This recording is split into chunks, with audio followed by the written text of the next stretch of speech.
Perfect. Can you all see my screen? Yes. Great. Well, welcome everyone to this talk. I'm super happy to be here today with you. I've been working with Silicon Valley Innovation Center in San Francisco and welcoming people to our office in downtown San Francisco. I'm sorry that we couldn't do that today, but I hope one day you can come and visit us. But I'm super happy to be here and talking to you more about this really important topic and now really relevant for what is happening today in the workplace all around the world. So feel free to jump in at any time in the presentation if you want to make a comment, share a thought, or ask any questions. We can create conversation, but we'll also leave some time at the end of the talk for some questions from you. So today we're gonna talk about engagement. We're gonna talk about culture and what drives it, which is, in my opinion, engagement and motivation in the workplace. If you've been in the space for some time, by now you may think engagement is some type of like a buzzword. A lot of people talk about engagement, but what is it really? How does it impact the performance and the motivation of people in the workplace? And this is true. For decades, surveys from McKinsey, Gallup, any big consulting company around the world has found that 2/3 of the workforce is disengaged at work, not only in the US, but in the entire world. And these numbers haven't really changed significantly in the last years. So, what is engagement? What is happening today, and how is engagement going to be impacted by the current crisis and the current ongoing changes that we have in the workplace? Well, before we get into it, I want to talk a little bit about me. They already gave a really good introduction about me, but maybe I'm going to give you some fun facts that I don't really put in my LinkedIn that often. So I was actually the first employee at Beacon Force. I joined the founders in the very early days, 3 years ago, when they didn't even have a product yet. They only had an idea and a mission to create environments that allow people to be their best selves. And I joined them at that time, so I have a lot to say on the entrepreneurship perspective and how we have developed the product to be what it is today. I'm also the global community manager, but also the co-founder of the Culture Collective, which is the biggest global ecosystem for people that are passionate about culture, not necessarily in HR, but any manager, CEO, founder, individual contributor that wants to impact the culture of their organization. And as it was mentioned, we have 30 chapters around regions in the entire world. And lastly, I love happiness at work, well-being at work. I'm a geek in that sense with certifications from Berkeley and Yale. I've done a lot of courses on this topic, so I know a lot of the concepts that drive happiness at work as well. Today's agenda is we're going to talk about engagement, which I mentioned at the beginning. If this is already has become a buzzword or if it's a must-have in today's new reality. We're going to talk about the future of engagement and how it looks like now with all these new situations, new circumstances in the workplace globally. We're going to talk about two concepts that I believe and I've studied have a huge impact on culture and engagement at work, which are flow and intrinsic motivation. And lastly, I will talk a little bit about Beacon Force's role in this post-pandemic world and what we're doing as a company to have an impact on how companies motivate and support their employees during the crisis and also post-crisis. So before we begin, I just want to take a moment here and we're gonna do an exercise all together. So wherever you are, I just want you to sit straight, put your feet on the floor, and close your eyes for a moment. And just take a deep breath. Don't worry, no one can see you, so you can close your eyes calmly. Now I want you to think back to February or March when this whole thing started.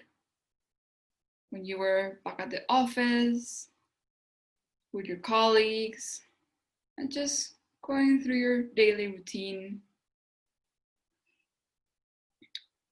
And then you received the news from the government or your CEO, your manager, that everything was shutting down and that everyone was expected to work from home now.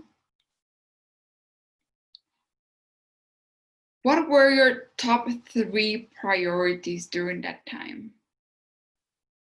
As a founder, as a CEO, as an HR leader, a manager, or an individual contributor?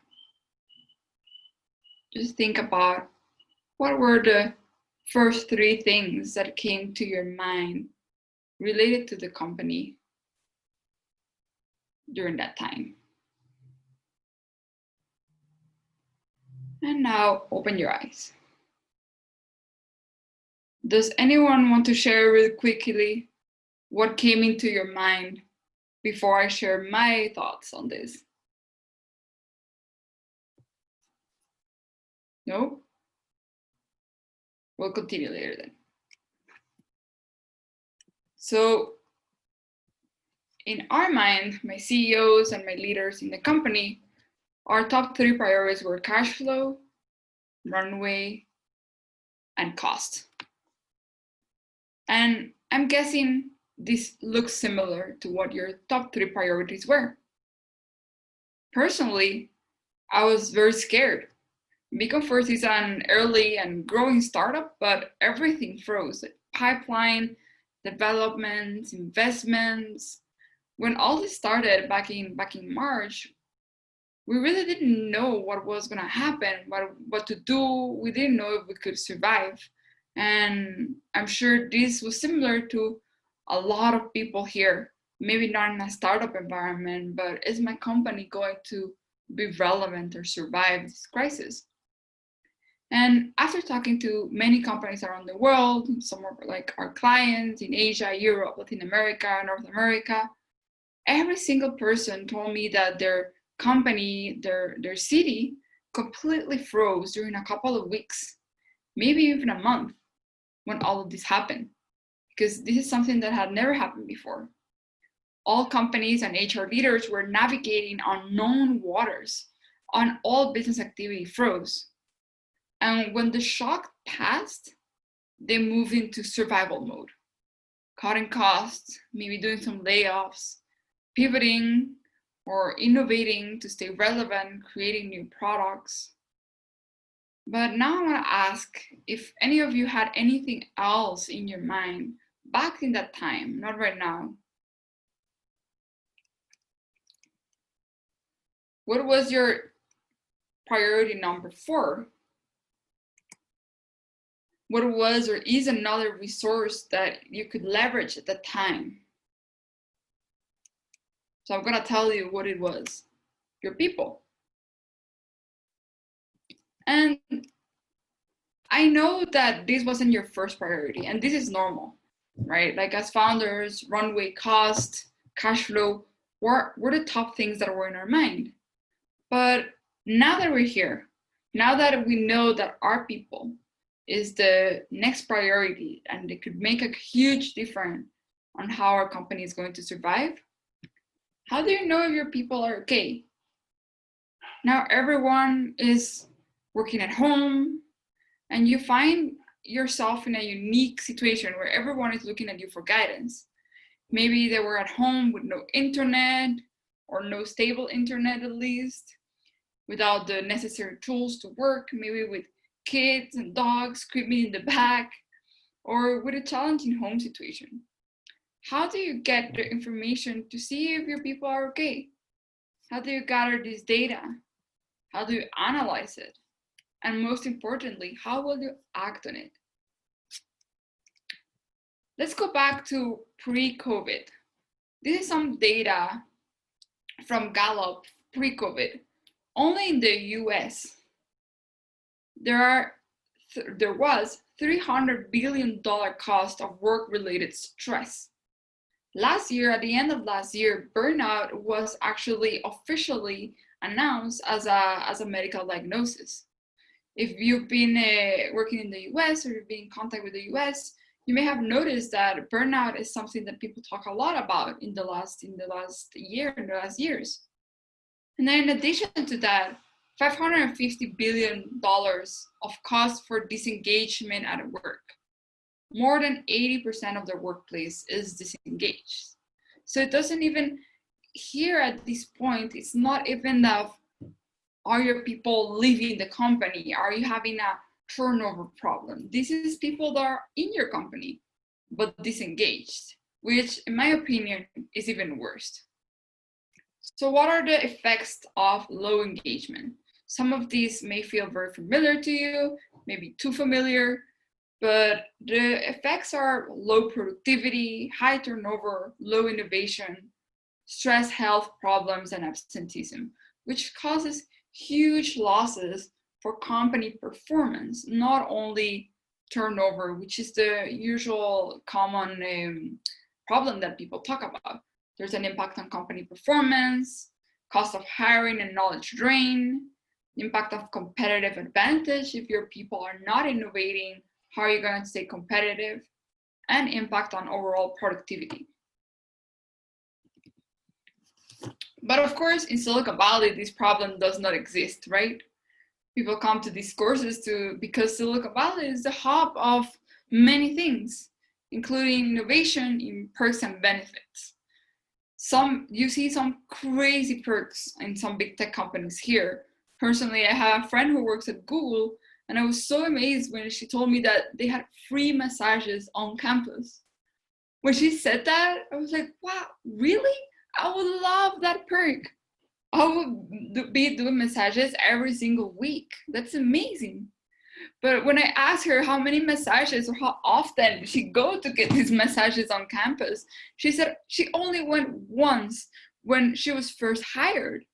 And I couldn't believe it. But she said her workload and schedule and pressure is so crazy that she doesn't really have the time to go get a massage. Well, now that doesn't even matter, right? Because people are working from home, especially in these big tech companies. So let's look at this.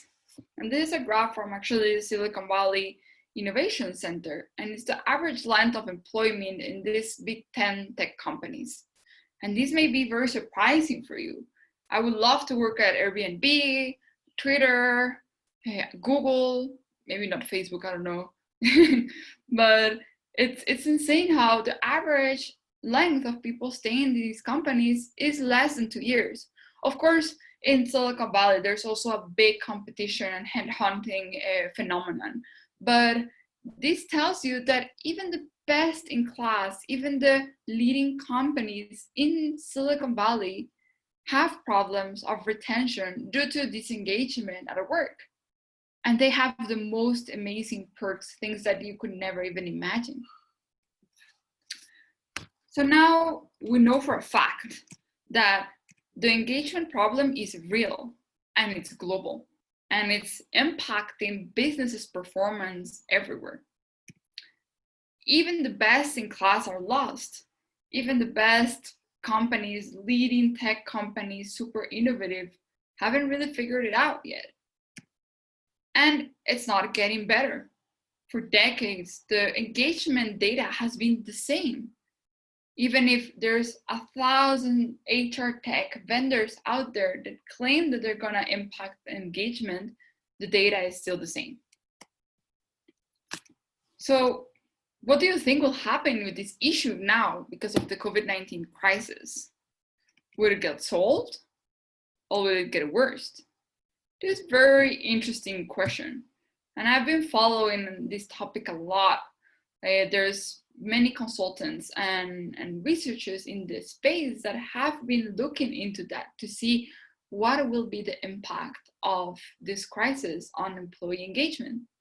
And I have found very interesting things that I could share with you afterwards. But now let's stay on track with the presentation, because what is really important to think about and to understand before you do any initiative to tackle engagement in your company is, why is this happening? Why has engagement been so low for years and we don't see any change happening? The reason why is because the rules are wrong. Which rules? These rules is the management rules, and we really need to change them because the way that we manage people is outdated and really doesn't work anymore. If you think about it, modern management is still based on Ford and Taylor's assumption that employees will always find a way to do less if they can. And that's why they build their management model. But in the last decade, science has proven that this is not true. And it's actually quite the opposite.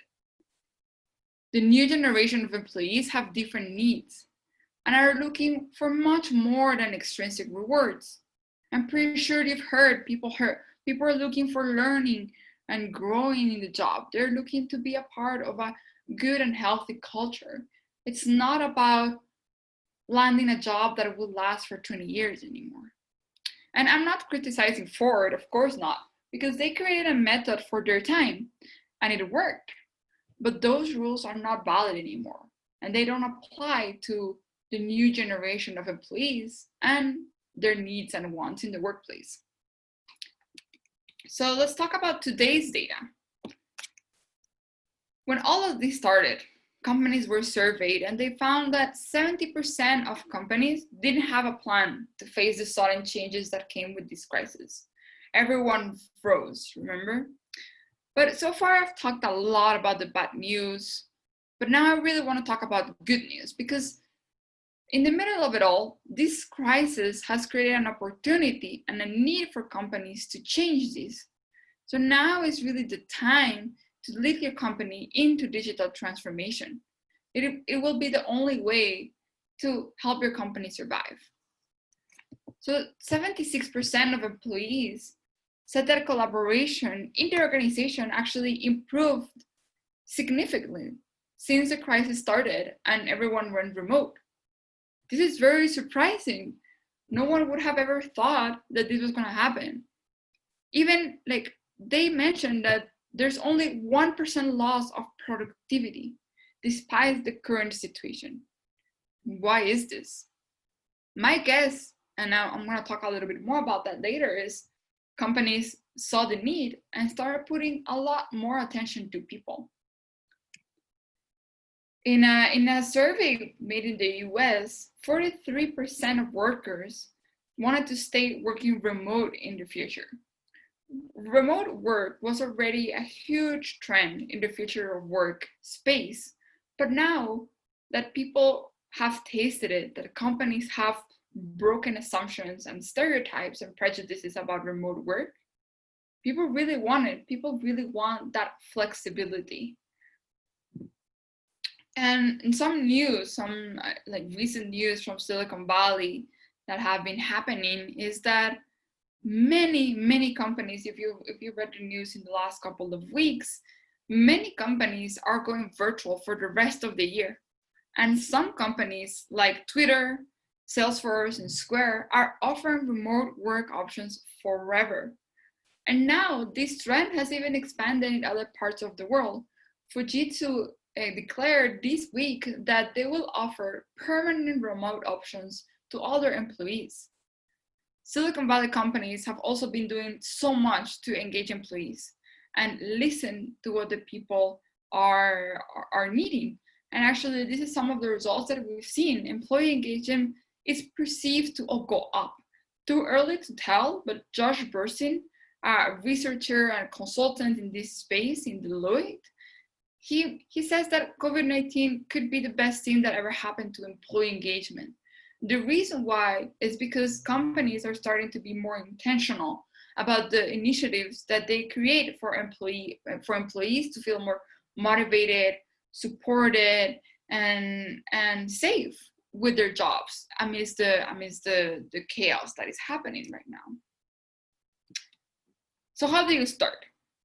You may be thinking, this is great, but how can I move beyond old practices of engagement? How can I lead my company into the digital transformation space and into this new future of work? So let's go back to what all these fields have validated in the last years. They found very amazing things that the business world and the business have really failed to leverage and to use these great findings. At Beacon Force, we combine the research from these behavioral sciences and technology to identify the key ingredients to create a well-designed work environment where people feel intrinsically motivated and perform at their best.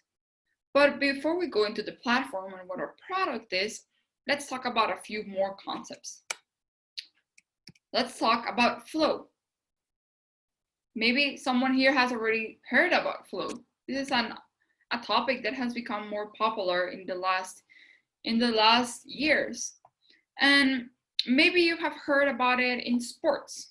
People say like, yeah, like you're in the flow or you're in the zone when you think about sport or when you think about how you feel when you're doing your favorite hobby.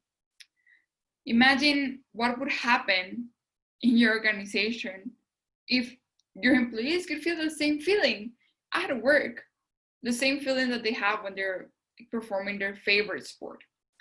So what is flow? Flow is a concept that was developed by Mihaly Csikszentmihalyi as a Hungarian psychologist. And he found that there was this feeling that people described as being completely immersed in the task that you're doing, being so focused and so motivated by it that time passes so quickly. There's really no distractions around you, and you even forget that you're hungry or thirsty. And he wanted to find if what were the conditions, the elements that created this moment, this feeling of flow. And the way that he did that was by interviewing many different professionals in high performance activities, in very different activities. So he interviewed people that were famous chess players, or any athletes and sports professionals, any dancers and musicians, any person that was engaged in a high performance activity. And he asked them about flow, to describe this feeling. What was it and what created it? And to his surprise, no matter how different these activities were, they all described the same elements. So what are these elements? The necessary conditions for flow, for this feeling to happen, being in the zone, is that it should be a voluntary task. It shouldn't be a forced task. The person should have a high level of competence. The task that they're performing should be a high level of challenge. And the last one is immediate feedback, of immediate retroaction on the activity that is being performed. And if you think about it, these necessary conditions, you can find these in the workplace. This is not something that could only happen in sports or music or art. These are things that if we are careful and we design it well, we could do this in the workplace. And what are the consequences of flow? Or the elements that people describe that they were feeling? Well, actions and perceptions blend. There's a loss of self-awareness. You're so focused on what you're doing, you lose sight of anything else around you. Exclusion of distractions. There's really no concern for failure. A distorted sense of time. And most importantly, the performance increases.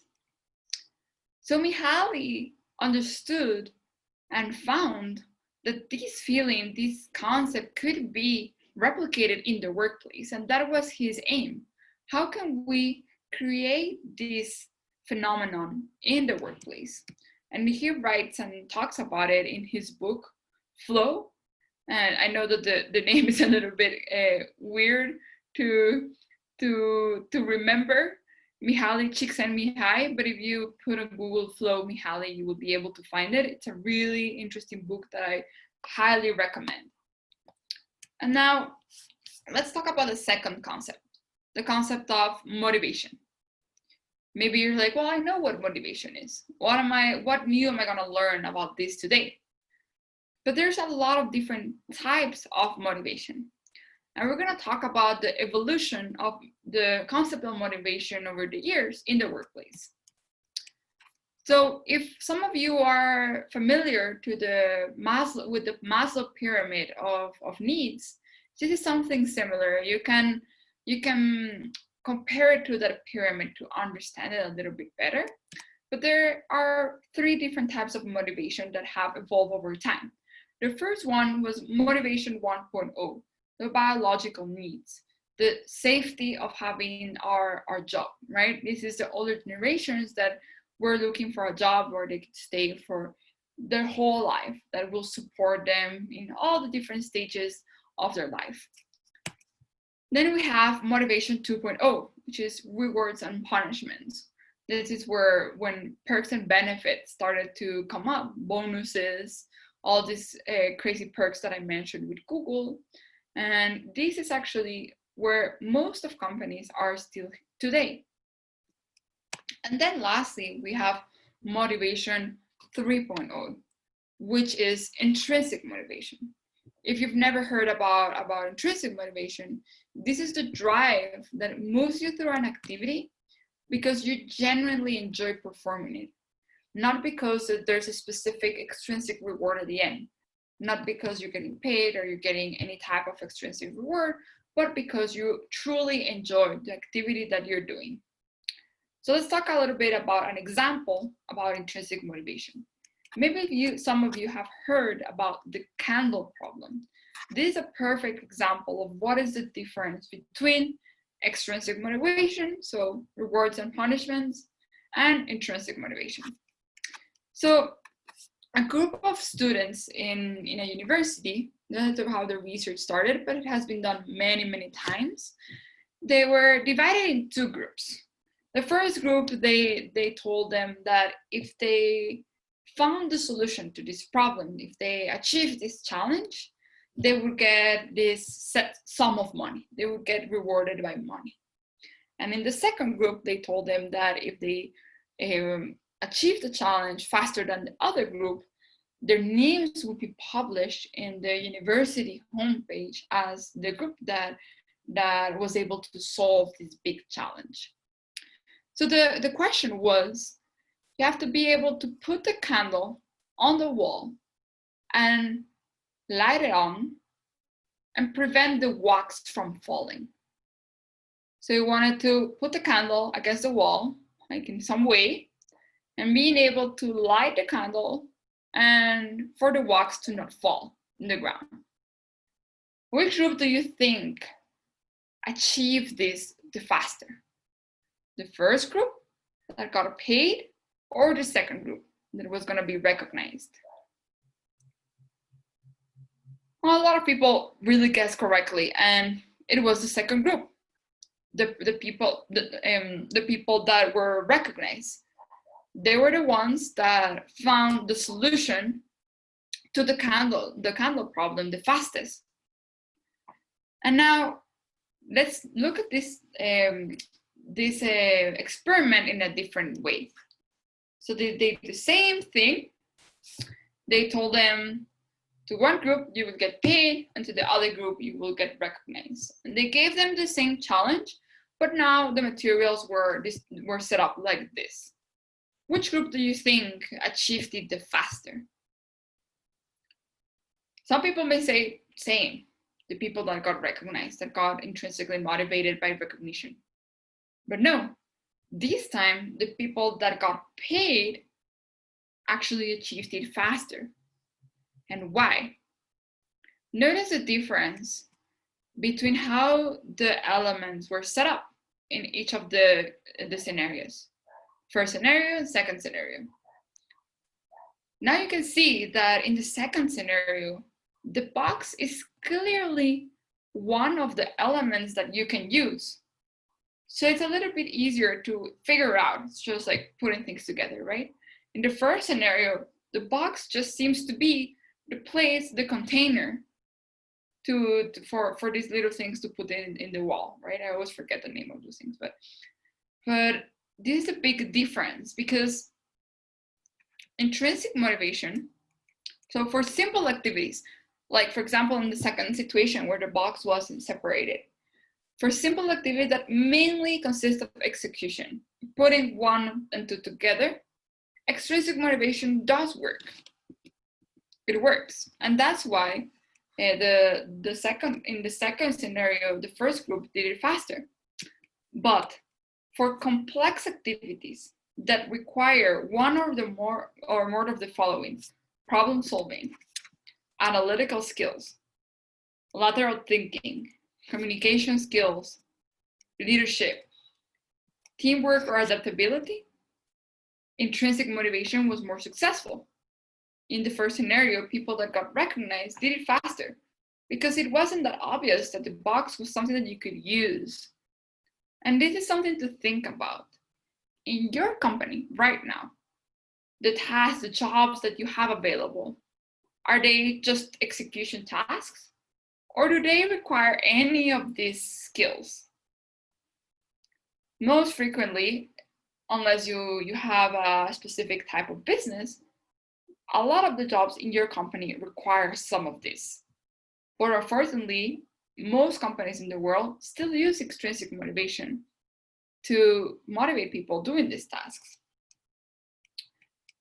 And this is something very dangerous because what are the consequences of using extrinsic motivation as the only engine for complex activities? What is going to happen if you only use extrinsic motivation? So intrinsic motivation completely turns off, creativity lowers, performance drops, positive behaviors diminish, non-ethical conducts increase, there could be addiction, and short-term thinking. Do you really want this in your company? Probably not. So maybe right now is the time to start looking into intrinsic motivation. And if it's not very clear yet, I want to describe it with a metaphor that I always like to say, which is very simple for us to understand what intrinsic motivation is. So there are good and bad news about motivation. The bad news is that you can't motivate other people, contrary to popular belief. Your manager can't motivate you. You can't motivate your team, at least not in the usual way that you would think. You can't transfer your motivation to someone else. If you think about maybe a talk that you went that was about motivation, and they tried to hype you up, and maybe you went out of the room and you were like, yeah, I'm motivated. And then the next day you feel the same way as before. Like that feeling of like just acceleration from motivation from a talk doesn't really last for a long time. So the only person that you can motivate is yourself. And the good news is that you're really good at it. So let's talk about this metaphor. Intrinsic motivation is like growing a plant. When you grow a plant, you plant a seed, right? You don't do anything to the seed. You don't force it or modify it in some way for it to grow. The only thing that you can do is put it in soil, and then you make sure that it has all the elements and all the ingredients for that plant to grow. These ingredients are water, sun, fertilizer, or anything that you think that you can do to help your plant grow. So like that, you have created an ideal environment where the plant can flourish. And this is what intrinsic motivation is. And at Beacon Force, we have identified what are the water and sun for motivation to flourish in the work environment. Because motivation is really just a natural consequence of a well-designed work environment. So now you may be thinking, please tell me, what are those ingredients? What is a secret recipe? And I'm going to share a little bit of this with you today. So these are the 7 ingredients, 7 elements that a work environment needs so intrinsic motivation can flourish. If you wonder why 7, why these 7, you can ask me after this talk and I will be happy to tell you more about it. But we chose these 7 from many that can exist out there because of research, because they integrate most of these elements. So the 7 pillars of intrinsic motivation. We have clear goals. This is more about understanding how your job contributes to the bigger picture, to the vision of the company. So it talks about purpose, about meaning, about the why, right? Then we have continuous feedback. Maybe some of you have heard a lot about this one in the last years. There's this big thing about millennials wanting continuous feedback all the time in the workplace.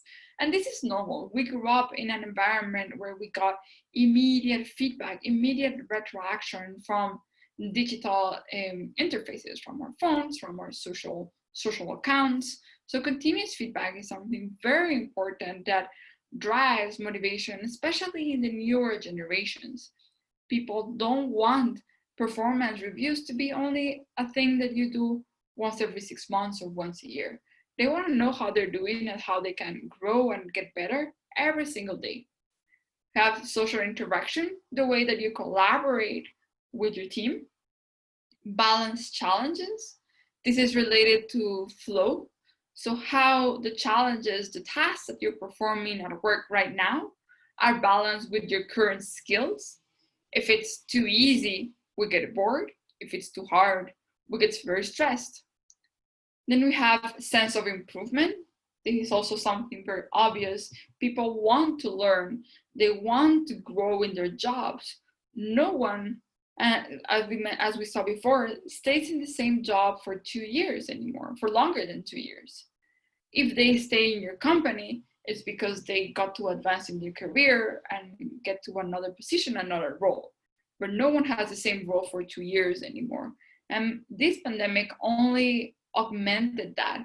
People were looking to develop new skills. The demand for platforms for learning and developing skills was increased in an amazing way. Then we have risk attitude. This one is the driver that drives innovation. How much people are willing to get out of their comfort zones and make mistakes to be able to innovate and find new ways of achieving or solving problems. And the last one is sense of control, which you may have heard in the last months, that sense of autonomy and independence and being able to make relevant decisions for your job. And we're going to talk a little bit more about some of these that have been just augmented or more in focus during this crisis. The first one is social interaction. I think this is pretty obvious with social distancing, why this is important. But what this is the quality and the kind of personal relationships that you have in the workplace, how you collaborate with your team members. And this was really threatened during this crisis because of social distances, of isolation. Loneliness or isolation is really one of the most dangerous obstacles for productivity in remote work. Even before this pandemic, this was already identified. Interacting with your colleagues has a positive impact on our moods and also on our well-being. If you think about it, this is why social distances wasn't respected at first in many places, because people need people. And this is a problem that many companies have tackled with how do we interact with our colleagues in a digital way.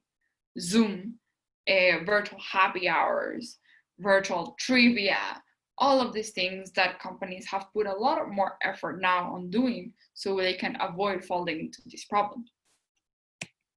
Then we have a risk attitude. This is a very big one that you should definitely be focusing on during this time. This is the ability to be ready to put oneself in line, to be wrong, and to accept responsibilities. This defines if your company has a culture of innovation or not. If your company allows people, if your company culture allows people to do things in a different way than what they're used to. Many companies that are from our clients, they tell us, yes, one of our values is innovation. And they put it in their walls, they put it in their lobbies, they put it everywhere, right? In their emails, in their website. But then we go there and we see that the culture of the organization doesn't allow innovation. Like, innovation will not come from a place where there's a fear of being punished for small mistakes. You have to be able to open the field for people, to let them try new things, to let them innovate and see what are the new ways of solving their problems. But in an organization with very strict processes, with very strict or very big punishments perceived for trying new things and failing, this is the worst thing that you can do to be able to create a culture of innovation. So let's talk a little bit more about that. What is the approach that your organization has on mistakes? Do you encourage mistakes as part of the learning journey, or do you punish them very severely? Because making mistakes is a part of our growth. And we can use the following framework from Tom Senninger, who is a pedagogist, to understand what happens when we are pushed outside of our comfort zones. There's 4 different areas. We have comfort zone, performance zone, growth zone, and panic zone. And it's very normal that we resist between the performance zone and the growth zone because we're scared of making mistakes. We're scared of what was going to happen if we get out of these zones. And what are the 3 possible reactions when people get out of their comfort zones? Well, these are the exact same reactions that animals have. So you may have heard of them before.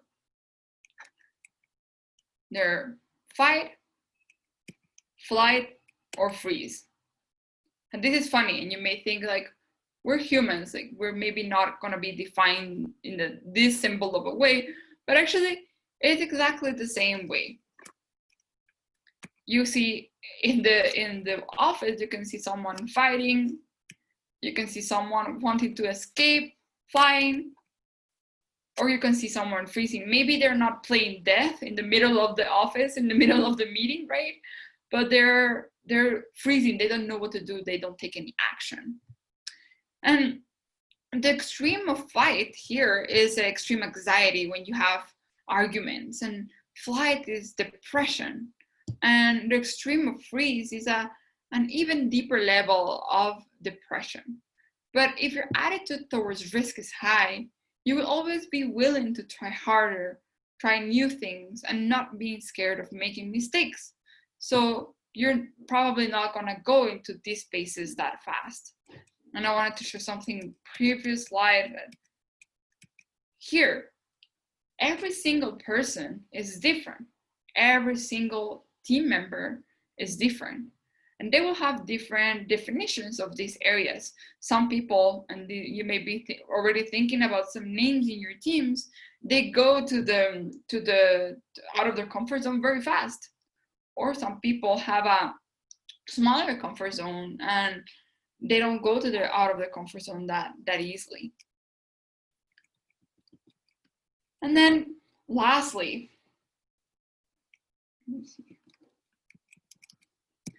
the last pillar that I wanted to talk about is sensation of control. And this pillar, as I mentioned before, could be something that you have heard in the news or in the current workplace trends of how a company is dealing with remote work. Are you maybe using some type of technology to monitor what your people are doing in their computers? Or are you figuring out ways to increase autonomy and to increase the ability for your employees to make decisions, and that way not having to wait for someone to answer on Slack, to answer the email, to move forward with their jobs? So sensation of control is really being able to make important decisions about work and having the freedom of choice and responsibility. Personally, this is my favorite pillar, and this is the reason why I work in a startup. And this has really become a lot more important in remote work because micromanagement, honestly, is almost impossible in remote work. No matter what some new technologies may say, it's very, very hard to be able to micromanage someone digitally. And it can create exhaustion and a loss of trust that will have huge impacts in your company's performance. So these are four pillars are something that let's just to think about during this time. And now, after almost 1 hour of me talking about all these concepts, we're going to talk a little bit about Beacon Force and what does our technology do. So Beacon Force is a fast-growing startup based in Silicon Valley, and our mission is to create better work environments where people can be the best version of themselves, ultimately leading to higher productivity and higher performance. So how do we do that? We combine, as I mentioned, behavioral science, neuroscience, and technology to create a solution that combines these elements: machine learning, science-based functions. It's personalized, actionable, and most importantly, in real time. So how do we do this? We do this by interacting with our users every single day. So if I ask you now, what is the way, or what is the tool that you've used to stay in touch with your employees or know how your employees are doing over the years? Probably, like most of you are going to tell me, yes, we do an annual survey. And that way we can know more or less how our employees are doing, what we need to do as a company to in the future to change and provide a better employee experience. Most people do this. Or some people now are saying, oh, I do a survey every 6 months, or I do a survey every quarter. And then this is something that at Beacon Force we generally disagree with. Why? We create a product that interacts with people every single day. Because as humans, we're constantly evolving. Our world is constantly changing. Obviously, just look around you. Every week, things are different. And that's why we need to pulse our people continuously. So I want to give you a metaphor to understand a little bit more about why we chose to do daily pulsing. How do you feel when someone that has known you for 10 minutes in the street, you talk to someone for 10 minutes and they try to tell you what you should do or what you can do better? How do you react? Or even something more realistic right now in LinkedIn, because maybe you don't talk to that many strangers in the street, but in LinkedIn, I get a lot of messages from people saying, oh, I see you're in this space. I want to help you achieve this. I want to help you, teach you how to do this. And at the same time, I'm thinking, if I'm in this space and you're reaching out to me saying basically that I don't know how to do my job, this is not a great way to create a good relationship. So the reaction of people when you don't really know them, you spend maybe 10 minutes researching them on Google or talking to them in the street, and they tell you what to do and what you can do better, their reaction is probably not going to be that great. And this is what surveys are. Surveys are a static picture of a moment in time without considering, one, the variable of time, and that humans or circumstances never stay the same. You can't take a picture and figure out everything from a person. You have to take into consideration a lot of more elements. So if you think that you can get actionable or relevant data on your organization that is moving continuously with surveys, you are wrong. And this crisis only emphasized that. Many leaders have already come to us saying that they surveyed their people when all of this started. That was great, yes. The crisis started, we surveyed the people to see how they're doing. And that was a very good first step. But with these ongoing changes, like at least where I am, things are changing every single week. You can't survey people every single week, right? That would create very bad results, not only biases, but survey fatigue. So how can you stay in touch with your people? How can you know how to support them with these ongoing changes? This is what we solve at Beacon Force, in the way that we interact with people, which is daily. So we have created a safe environment that earns users' trust. It's a personalized tool where people can interact with the tool in an anonymous way. And people want to be heard. Our adoption is of, on average, 75% in the first few weeks. And this has never been seen in any HR tool. People interact with Beacon Force around 3.8 times a week. So imagine the data that you can get if your people interacted with a tool 3.8 times a week. Actually, you don't have to imagine. I'm going to show you. I'm going to show you two different diagrams. The first diagram is the amount of data that we collect with Beacon Force monthly. This is a little bit overwhelming, but just think about the orange and the little pinky area. This is the amount of data that we collect monthly through different interactions that we have with the app, like asking questions, like asking people what their mood is during the day and different things. If we consider our average adoption rate, which is 75%, we collect around 450,000 or 500,000 data points every month in a user base of 10,000 people.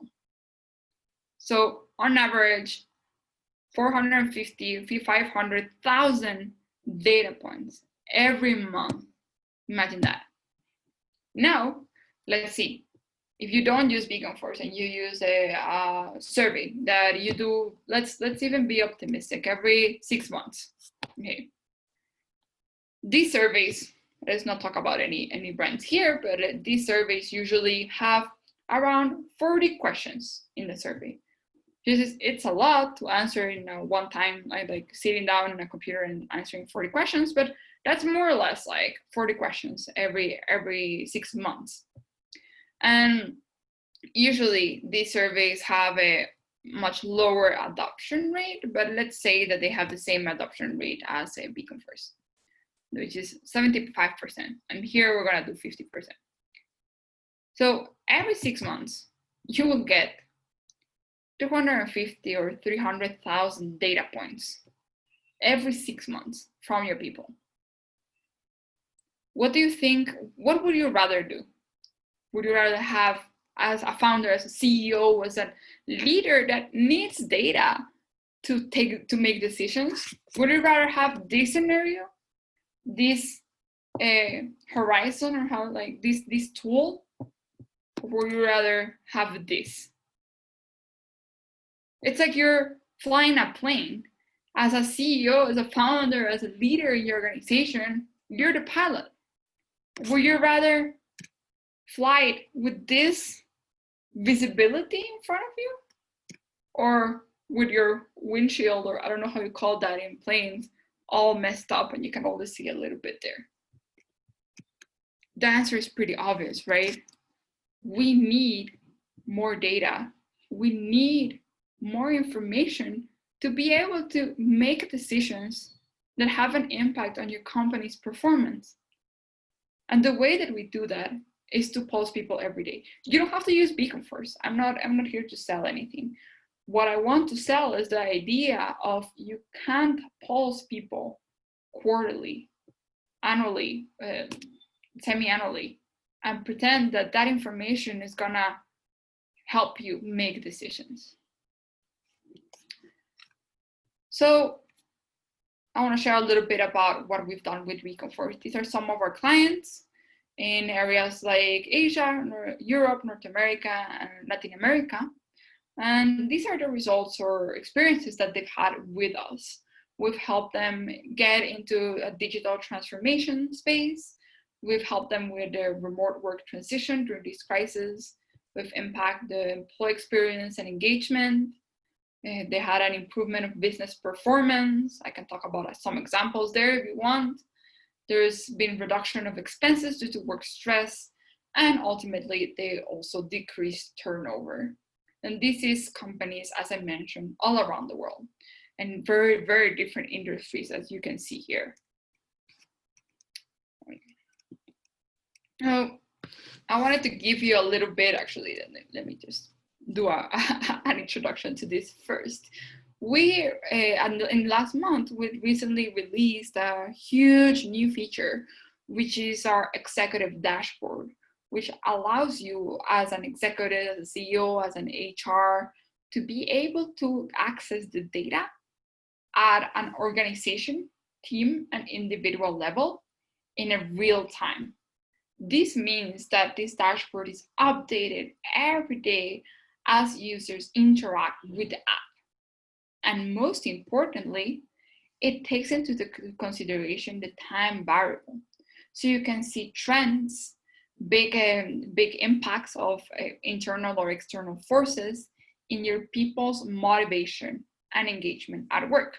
So I wanted to give you a little bit of a preview on how that looks like, and how you can see how you can follow those metrics over time, in real time. So this is a little intro of our executive dashboard, just this very small part, very small glance. But you can see here how we follow the 7 pillars over time, how you can see if there's been a moment in time that has impacted one of these drivers in a significant way, and why. And here, with this, only with this part, you can make decisions as an HR leader on what initiatives actually are going to have a great impact on your team because there's a need right now. So you will not be just like guessing blindly what initiatives, what training, what courses would be good for your people, but you're able to know exactly what focus you should take. So here, what are the key wins for executive? Well, I've been talking a lot about executive dashboard right now. So what does this dashboard do? This dashboard gives you ongoing visibility on your company's employee engagement trends in real time. You can identify what percentage of your workforce is in stress and pinpoint chronic stress risk to be able to prevent burnout. You can identify departments that need immediate support or teams. And you can, this is the most important thing, I believe, in the current situation, you can stay informed on the impact of internal and external forces. What is the immediate impact that these changes are having on your people's motivation in real time? So my conclusion to this talk is really no more surveys. Do whatever you want, but just don't rely on surveys to take decisions that will impact your people. Make decisions from data every single day. And if you're interested, we're actually launched this exclusive 60-day free program that we had never done before. But because of the crisis, we really want to partner with companies that understand the importance of your people as an asset that will help you survive and stay relevant and actually thrive in a post-pandemic world. So if you're interested in being a part of an exclusive 60-day free program with us anywhere in the world, we have 7 different languages. We're present in almost every region around the world, and we'll be able to assign you with a person that will help you through this and support you through this journey. And with that said, I wanted to end with a quote from our founder and CEO, Luca Rossetti, which is, We're here to create the environments that help people to be the best they can be. And we really live every single day with this mission in mind. Yeah. And thank you so much for being here today. I know it was a long talk, like 1 hour of me talking. I hope no one fell asleep or or got bored. It's always so weird to not be able to look at people in the eyes, but I look forward to one day welcome you in San Francisco if you're able to make it here. So thank you so much. Is there any questions? Should we open for questions now?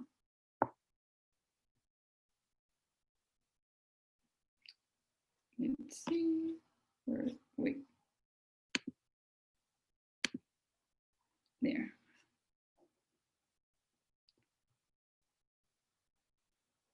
Is there any questions? I know that we covered a lot of things, but you can ask me anything from our product to our clients to the startup journey in space in San Francisco, or this really interesting industry about the people space.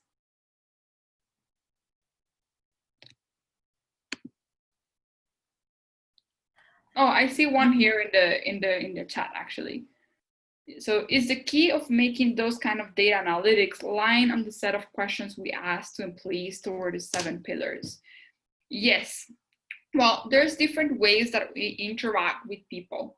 So the way that we do it is that employees answer 2 questions every day in their app related to the 7 pillars, but really it's a line on how do you feel at work, what is your current perception of your work environment, and what are your needs to feel motivated. The 7 pillars is really just a way for people, like individuals, managers, and executives, to understand if there's any elements that are missing in the environment that we could impact, and that way increase the motivation. The other type of interaction that we have with the users is a mood login. So every time you open your app, the app asks you, hey, how are you feeling today and why? So all that data, and I just want to be clear, all the data is always anonymous.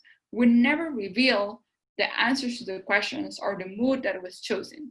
What we use is that our algorithm uses that information and filters it in a way to be able to display the insights in a visual way in dashboards for both individuals, managers, and executives.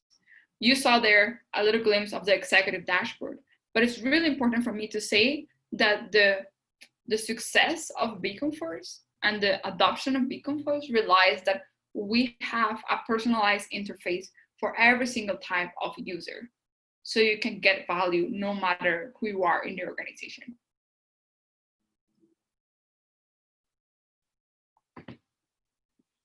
Any other question?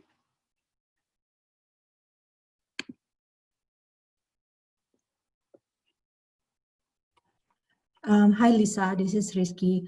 Can you please show again the 7 pillars in your presentation? Yeah, the name of the pillars, or no, the whole list of 7 pillars. Yeah. Let me see. How do we? Ooh. Here. See.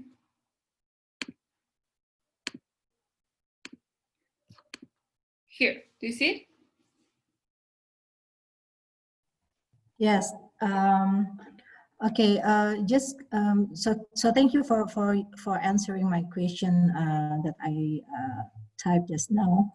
So about this, we understand that in organization that we set a clear we feel like we have set the clear goals usually in the beginning of the years through the KPI setup, right?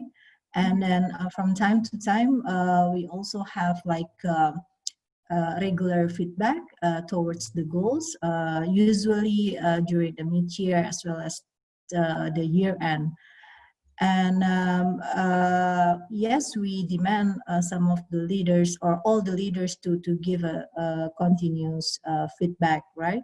but the thing is, what we face, the reality that we face is the usually the interaction and all the activities will be focusing on the executing the job, and then also solving the problems, right?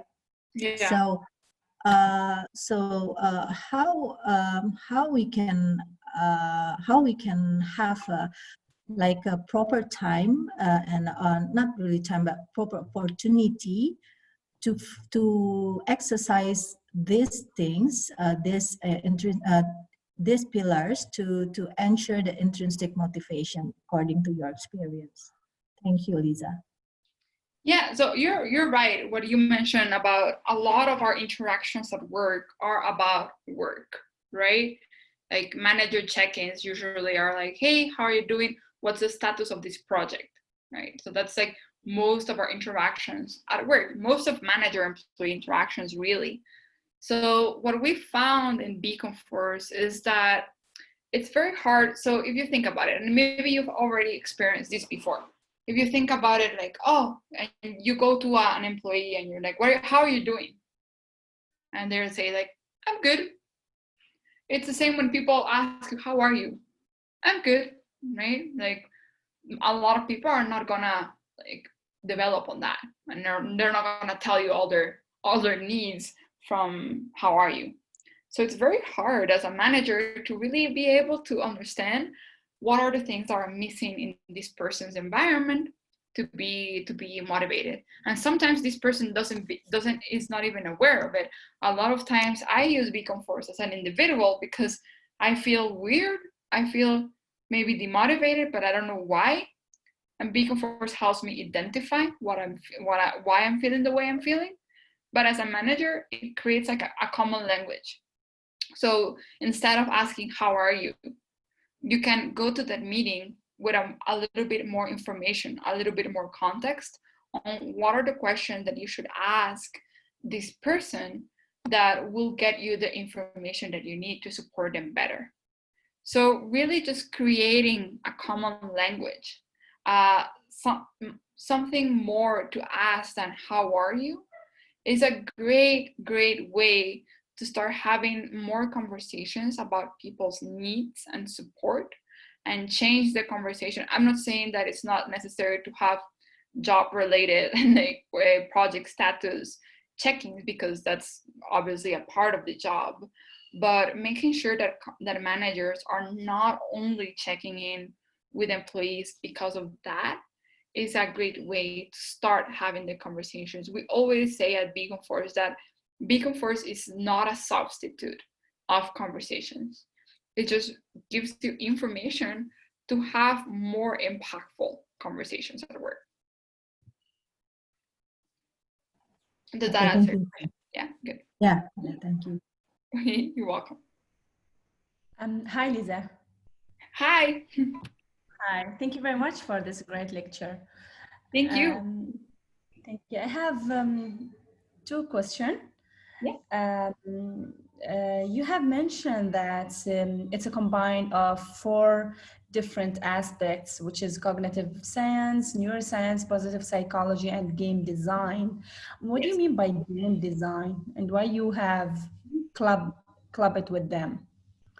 Yeah, well, it's funny. One of our co-founders actually is a game designer, and the reason why that has been very important for us is that it has helped us create an experience in the product that makes people feel like they want to use it more. A little bit like gamification, right?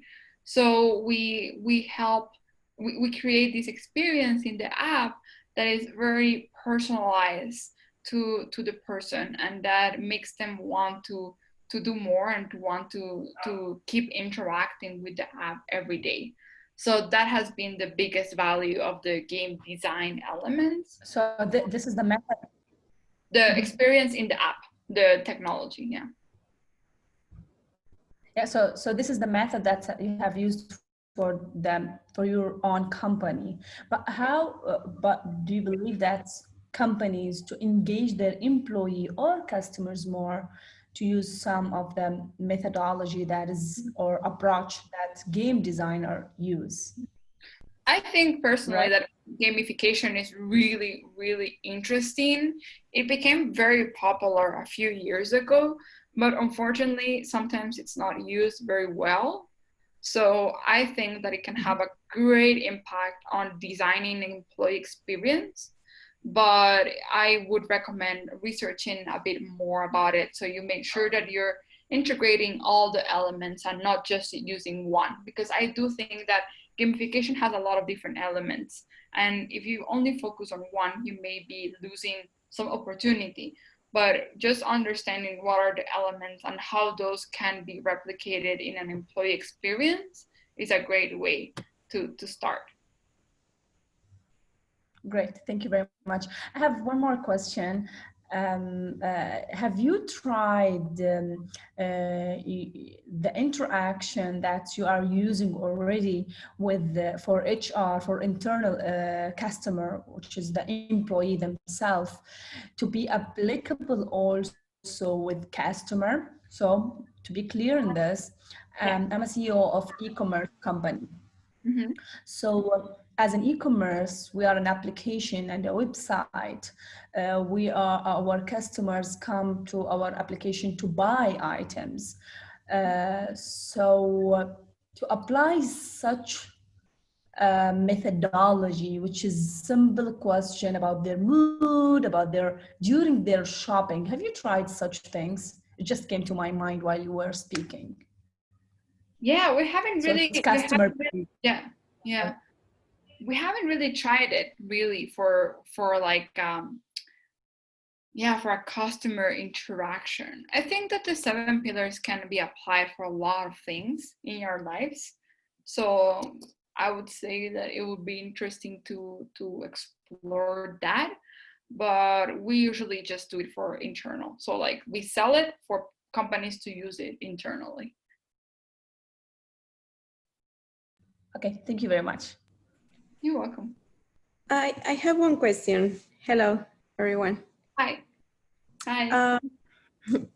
I was interested in the continuous feedback. I would say if you could tell me based on your experience, what it would be the best way we could follow this continuous feedback. Sometimes based on what I'm seeing when I'm working right now, people take continuous feedback as you are watching them to do or not their jobs, and they take it in bad way, not in the way we are thinking of, that we are trying to help in order to see they have the tools, the time, everything they need to do their jobs, and how I can do a continuous feedback without them taking it in bad way.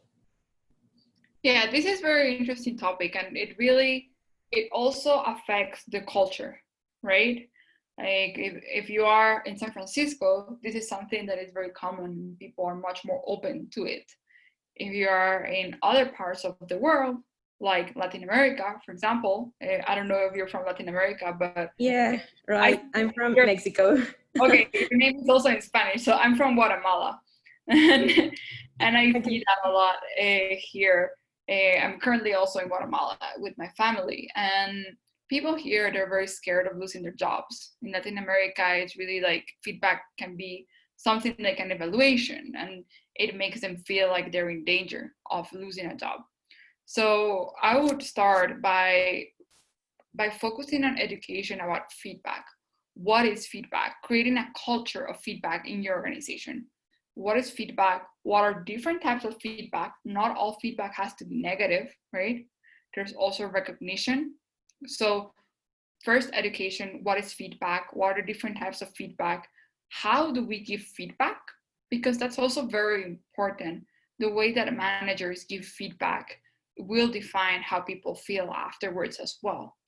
And they always say the sandwich method, right? Having positive feedback, then constructive, and then positive. The positive feedback always has to be more than the constructive feedback, because that way people are not scared of feedback anymore, because everyone loves to be recognized. Recognition is a really important part of management. And for me, with my people, I always ask people, how often do they need to be recognized? Because some people need more of that, need more of feeling that positive feedback, that recognition in their work. Some people don't need it that much. So really understanding, like, first educating about feedback, how to give feedback, and also what are the different needs of people in the teams, it's very important.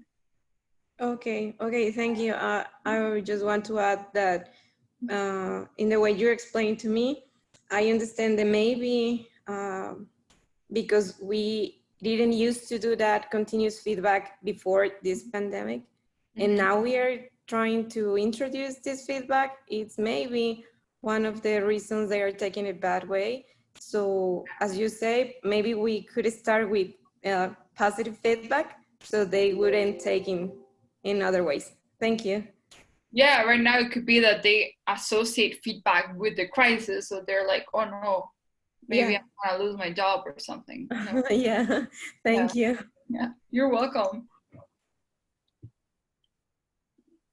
Anyone else?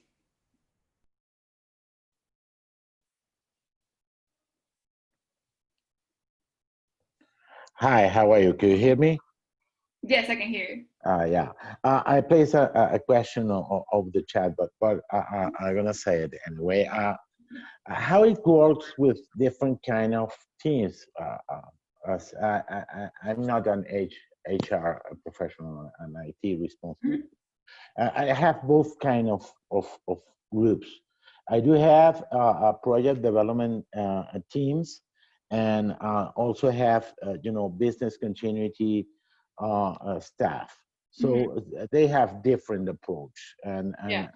and to have them motivated maybe require different approach for each of them. So I don't know if the tool consider this kind of differences, and or is more effective on one kind of than the other. Yeah, so the interesting thing about the tool is that what we measure, all the metrics that we give you, is the perception of the person, right? So this is very, very subjective. For example, I'm in the same team as another person. My dashboard is going to look completely different than another other person, even if we are in the same team and we have the same managers, because I put more importance in some of these pillars than others, right? So for example, I said before that sense of control is something very important to me. So maybe if it's not enough in my perception, this pillar is going to be super low. But other person in my same team could have the pillar high because they don't think that they're missing that. They're fine as it is right now. So that is the interesting part of the product, that it really focuses on the personal perception. So it doesn't matter if you have very different types of teams. They each person will have a different experience and a different perception of what is present in the work environment. Thank you. You're welcome.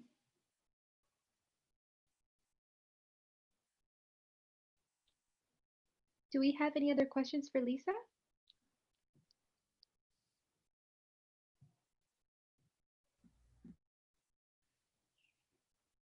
Thank you so much, Lisa, for your wonderful and informative presentation. Thank you for inviting me again. I love this. I love these calls. Yeah, absolutely. Thank you so much. We had really great questions coming from the audience members. We really appreciate your presentation. Well, thank you so much, and have a great rest of your program, everyone. And Thank you so much. if you want to connect with me, my email is lisa@beaconforce.io. So I'm gonna send it in the chat, just if anyone wants to connect, if you want to talk more about this, if you want to know more about the product, you can send me an email or contact me on LinkedIn. Thank you so much, Lisa. Again, audience members, if you'd like to connect with Lisa, she just submitted her email in the chat box. It is lisa@beaconforce.io. And again, you can connect with any of the speakers if you'd like for in the aspect or concept of networking, or if you'd just like to talk, please go ahead and feel free to reach out and connect with those speakers. Thank you so much, Lisa. Thank you. Bye. We just completed our first presentation by Beacon Force by Miss Lisa Paredes. She, again, is the head of the product marketing at Beacon Force. She was so nice enough, she put in her email in the chat box, so if you guys wanted to kind of connect with her from there, you guys have access to that. Up next, we have Vox Adversary. Our speaker is Miss Radina Nadayalkova. She's the remote talent advisor, virtual trainer, lecturer, and founder at Vox Adversary. She's going to be speaking on the topic of building and sustaining a collaborative remote on-site culture. We have Miss Radina on. Can you hear me? Good morning, everyone. Yes, I hear you perfectly. Great. Hi, good morning. How are you doing? I'm excellent. Thank you so much. I wasn't sure if I need to switch on my camera, so I'm fully ready. Oh, great. That would be great. Yeah, if you would like to share your screen, you have that as well. And I see you. Thank you so much. Lovely. I hope everyone else can see me. Good morning. Greetings from Dublin, Ireland. Good morning.